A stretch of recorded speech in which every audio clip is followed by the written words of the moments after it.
중증 신부전 환자에서 약물 치료로 더 이상 불가능한 경우에는 처음에 신부전 증상으로 내원했던 호흡곤란이라든지 부종이라든지 이런 걸로 끝나는 게 아니고 심장의 펌프 기능이 더 이상 역할을 거의 못하기 때문에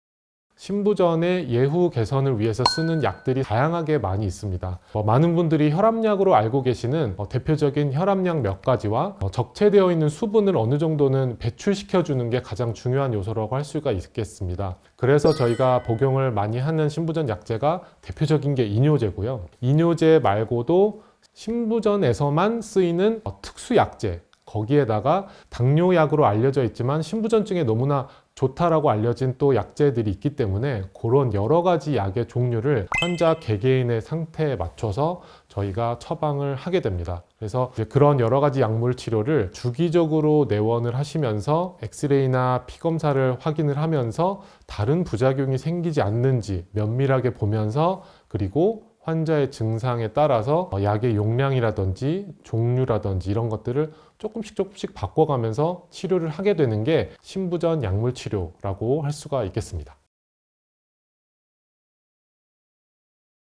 신부전의 정도에 따라서 약물 치료만으로 사실 개선이 되지 않는 경우가 많습니다. 정말 심각한 경우에는 심장을 대체하는 펌프 수술 혹은 심장 이식 수술이 필요할 수 있습니다. 이렇게 말씀드리는 경우까지 있습니다. 물론 모두한테 해당되는 것은 아니지만 심장 기능이 너무 떨어져 있고 더 이상 이 심장 기능의 회복이 불가능하다고 판단이 될 때에는 저희가 심장 이식이나 인공적인 펌프를 심는 인공심장 수술까지 하고 있습니다. 그래서 신부전의 약물 치료로서 더 이상 호전이 기대가 어려운 이런 경우를 중증 신부전이라고 얘기를 하고 있고요. 중증 신부전인 환자들은 급성 악화돼서 응급실로 훨씬 자주 내원하게 되는 경우가 많기 때문에 내가 1년에 2번, 3번 정도 이렇게 숨이 차고 다리가 부어서 입원을 했다. 그러면은 내가 중증 신부전인가? 라고 사실은 의심해 볼 수 있을 것 같습니다. 중증 신부전인 경우에 여러 가지 치료 옵션이 있을 수 있지만 가장 중요한 거는 약물 치료로 듣지 않는 경우에는 우리가 조금 더 빠르게 심장 이식이든 인공 펌프 수술이든 결정을 해야지 그 전에 악화돼서 갑자기 심정지가 와서 사망할 수 있는 경우도 있기 때문에 주치의 선생님과 잘 상의를 하시는 게 중요하고요. 그런 중증 신부전으로 증상을 겪는 환자분들 중에는 삽입형 제세동기를 필요로 하는 경우가 상당히 많습니다. 이게 신부전을 아무리 약물 치료를 잘 한다고 해도 갑자기 생기는 치명적인 심실부정맥이 생기는 경우가 있는데, 그런 경우에는 약물 치료를 하기에는 이미 늦기 때문에 심장을 직접 24시간 감시를 해주는 모니터링이 필요하고요. 저희가 요만한 배터리에서 나오는 전선 이런 거를 심장 안에 이제 이식을 하게 되는데, 그러한 삽입형 제세동기를 넣게 되면 24시간 이 심장의 리듬을 관찰하다가 어떤 치명적인 부정맥이 나타났을 때 바로 전기 충격을 줄 수 있는 예방적 치료를 할 수 있다, 이렇게 말씀드리겠습니다. 중증 신부전 환자에서 약물 치료로 더 이상 불가능한 경우에는 처음에 신부전 증상으로 내원했던 호흡곤란이라든지 부종이라든지 이런 걸로 끝나는 게 아니고 심장의 펌프 기능이 더 이상 역할을 거의 못하기 때문에 뇌로 가는 혈류가 부족해지고 간이나 콩팥 기능으로 가는 혈류가 부족해져서 다장기 부전으로 나타나는 경우가 있을 수가 있습니다.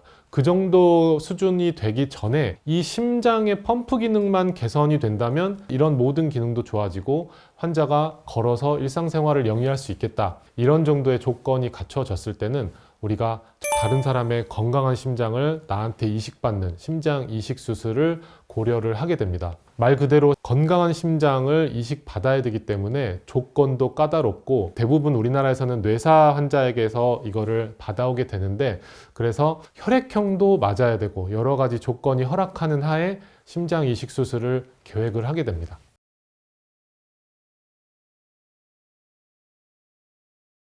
신부전 환자 중에 부정맥을 동반하는 환자가 굉장히 많습니다. 그 중에 제일 대표적인 질환이 이제 심방세동이라고 하는 부정맥인데요. 심방세동은 우리가 보는 심장의 구역 중에 심방에 아주 세밀한 그 동작이 많이 나타나는 질환을 심방세동이라고 말을 하는데요. 심방세동이 있는 경우에는 신부전증 약물치료 따로, 심방세동 따로 이렇게 진료를 하게 됩니다. 약물치료를 둘 다 복용을 해야 되는데 신부전증이 그런 심방세동만 나타나는 건 아니거든요. 이 심장에 이 박출률이 많이 떨어져 있는 환자의 경우에는 치명적일 수 있는 심실빈맥, 심실세동 이런 아주 치명적인 부정맥이 나타날 수가 있기 때문에 그런 것을 예방하기 위한 약물치료가 필요할 수가 있고요. 그런 약물치료로 그런 것들이 예방이 좀 어렵다, 좀 더 적극적인 예방이 필요하다고 하는 경우에는 삽입형 제세동기와 같은 이런 적극적인 그 시술이 필요할 수가 있습니다. 신부전은 지금까지 말씀드린 것과 같이 경증의 증상부터 중증의 증상까지 다양하게 이루어져 있는 질환이라고 할 수 있습니다. 노인 환자부터 젊은 환자까지 환자분들의 증상을 주로 저희가 케어하고 있고 다학제 진료를 통해서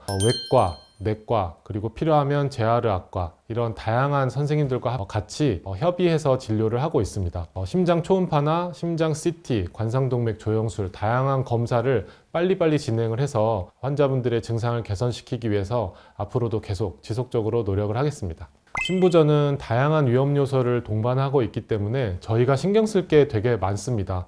환자분의 혈압이라든지 혈당, 콩팥 기능 이런 다양한 것들을 저희가 직접 검사하고 그리고 그때그때 이제 처치를 하고 있고 환자분들이 상태가 중간에 나빠지시더라도 얼마든지 치료를 통해서 다시 일상생활로 복귀할 수 있기 때문에 진단이 됐더라도 낙담하지 마시고 저희 의료진들의 권고에 잘 따라주시면 얼마든지 건강한 생활을 계속 영위하실 수 있을 걸로 생각합니다.